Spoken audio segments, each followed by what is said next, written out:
Welcome back, everybody. Derrick Soo, your East Oakland advocate. Welcome to Mental Health Awareness Month. And this month is going to be an interesting topic because I'm going to talk about some uh, very personal stuff about my depression when I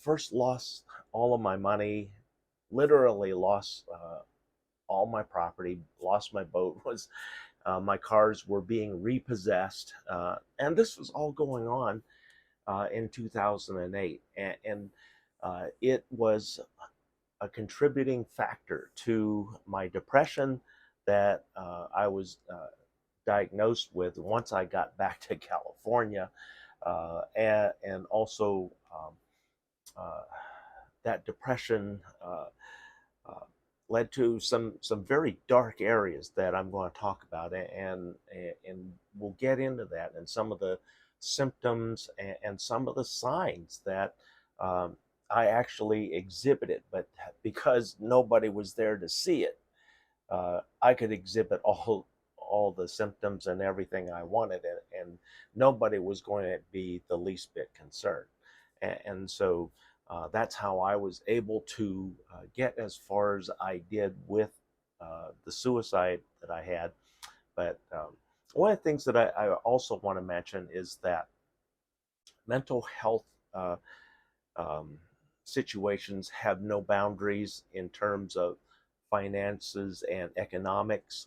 Um, you can be a very well-to-do family, but still have mental uh, health issues in the family, and that's especially true in my family. In fact, a lot of us say we're probably the Liu Hing family. A lot of the relatives, we say that we're probably the most dysfunctional functional family in the Bay Area.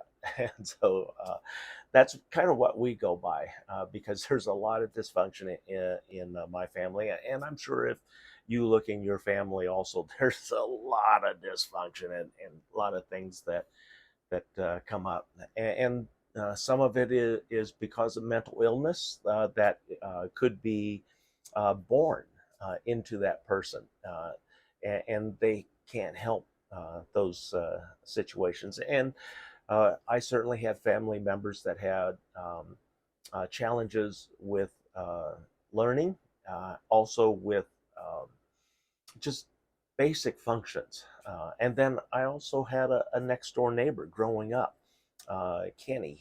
He was uh, um, when he was born, he was born retarded, and so he was very slow at learning things, and so we made a lot of allowances for Kenny and things, but still things happen. And then also the in that same household, the neighbor next door, uh, the oldest son, he developed a mental illness, not due to drugs or anything. The drugs came later. The mental illness came because of personal frustration and struggles, and so there's a lot of that. And so you doesn't matter if you come from a very well-to-do family, a middle-class family, or even a poor family. Mental illness can strike, and I have many Asian friends where their children are uh, out of control, essentially, and it's mental illness, and because there's nowhere for those uh, parents to seek help, uh, these children are unfortunately left to their own vices and end up in trouble, and also cause a lot of violence inside the own family home. In fact, one instance, my stepson was going through a bout of mental illness in his early age, and he was even for a short time even on Ritalin. So that's how bad things were, mentally, and that it can affect any age, and any person, and any nationality. But the thing about nationalities is that in some races, it is taboo, actually taboo, to talk about mental illness or even acknowledge a member of the family having mental illness of any form. They're just saying, well, they just need to pull themselves up by the bootstraps. Well, what if that person didn't have any bootstraps to pull himself up from or with? So these are some of the things that we're going to talk about.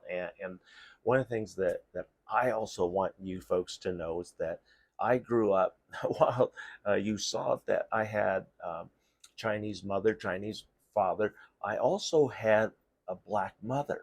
Did you know that?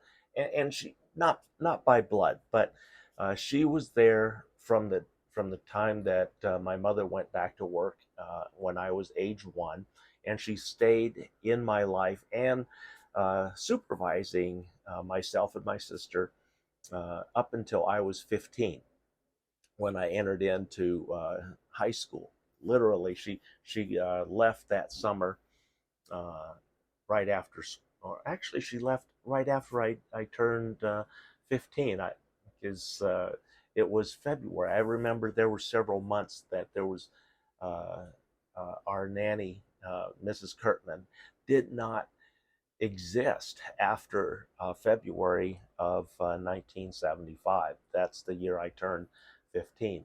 But here's the reason why I say that I was raised in a black family, because during the time it was very tumultuous. During the 60s, there's a lot of rioting, civil rights protests, and everything. And so many times my mother or nor my father could make it home because either the freeways were clogged or there it was unsafe to be outside of their work, and so they couldn't get home. Or my dad, because of the war effort going on, he was working 2 shifts, 14-hour days.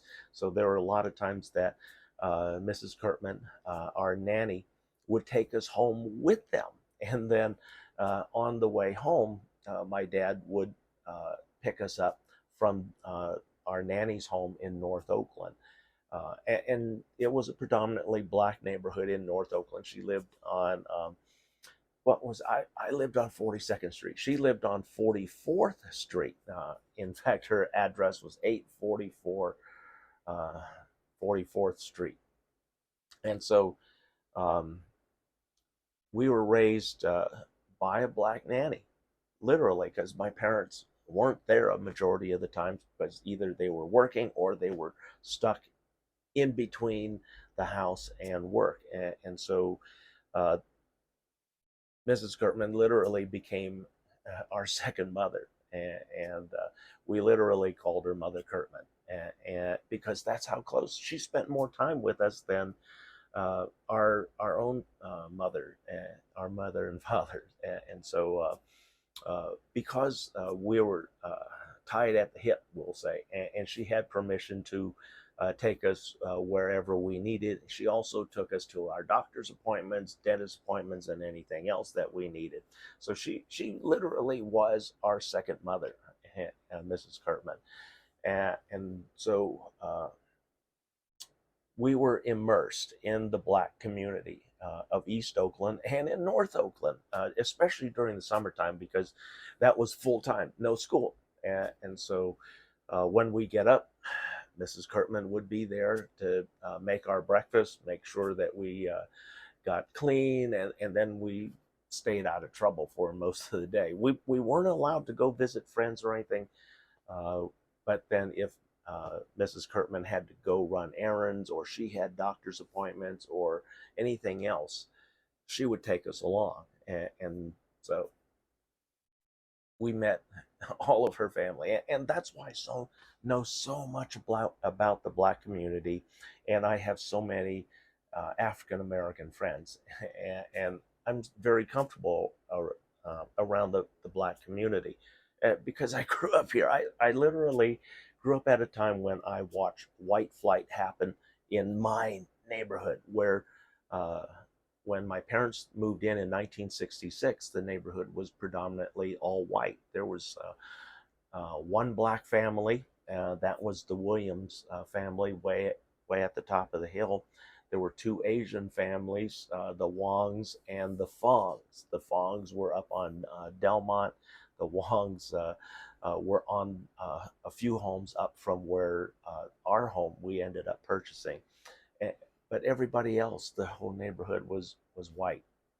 And then shortly after um, we moved in, the next door neighbor home that became black, and then the home right above us became black.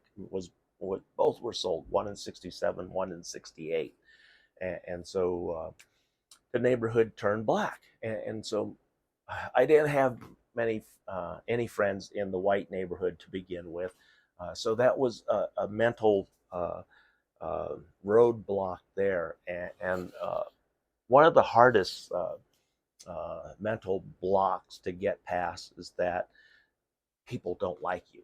And it's not because of your personality or anything, it was because of racism. And that was the only reason back then. And then for a young child, it's very hard on a young child.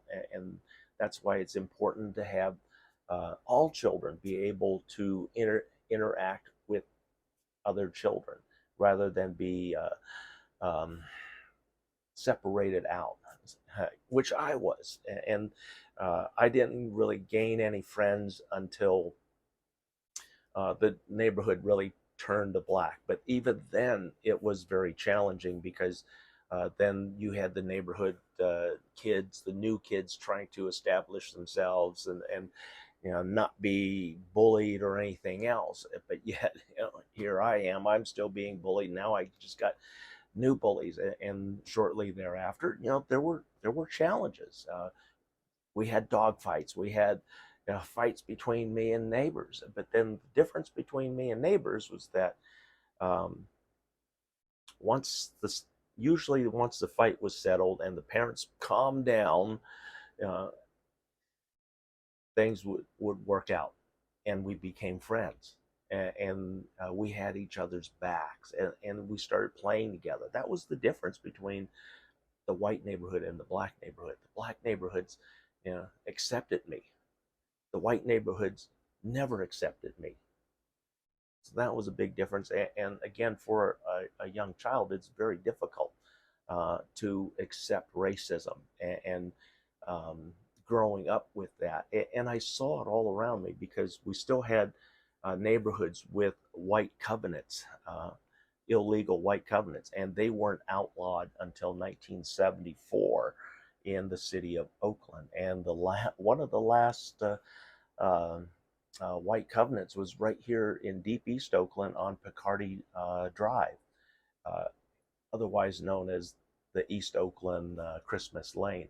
And it was an all white enclave on that street. In fact, the only time, if you were a person of color, the only time you could go on that street before 1974 was during the Christmas holiday when they opened it up to the community so that you can sit on Santa's lap, get a picture with Santa back then, drop off your letters to Santa.